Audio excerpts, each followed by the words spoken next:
all the way from my childhood home in Washington, D.C. I am here to talk to you about Section 8 of the Book of Sight and Insight.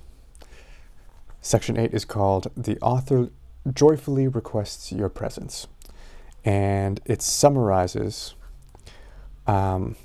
what I've been hoping to gain from painting in all the strange ways I have for the past couple years, and that is to be more present.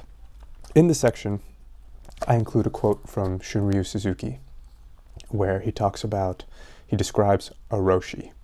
The flow of his consciousness is not the fixed, repetitive patterns of our usual self-centered consciousness, but rather arises spontaneously and naturally from the actual circumstances of the present. To me, when I hear fixed, repetitive patterns, I think about how a lot of us autopilot our way through lives. We sort of develop a code so that we can get through situations or certain moments quicker, but by living by that code or abiding by that mental code, we overlook a lot of nuance.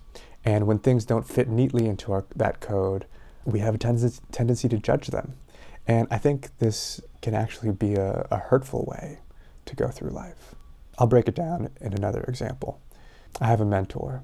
I was fortunate enough to teach her students alongside her.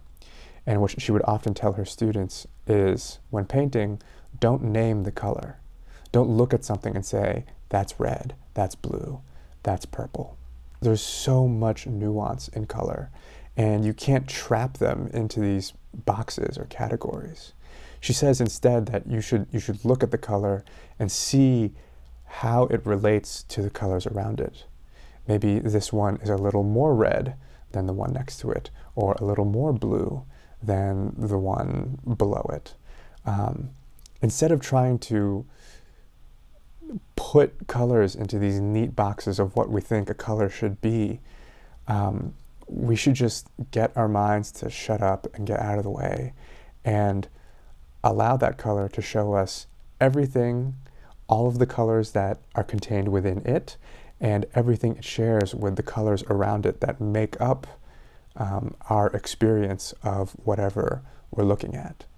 I hope this is making sense, but what I've been trying to do with my painting, getting my brain to shut up, getting my conscious, calculating, egocentric mind that tries to judge things as right and wrong, correct and incorrect.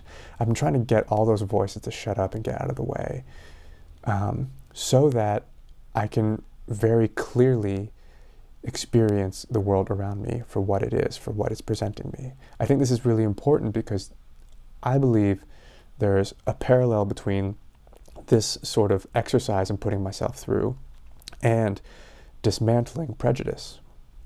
And I know those are big words, but isn't prejudice applying our preconceived notions, our preconceived ideas, our preconceived code of what something or someone is before giving them a fair, deserving chance to demonstrate to us what they're actually about or who they are or what they're actually doing? We're acting from our own fixed, repetitive patterns as opposed to mindfully and non-judgmentally observing what is going on and forming a response from what is going on in the current moment around us. Again, I don't think this is the answer to all of humanity's problems, but it's another approach. It's a low-risk approach.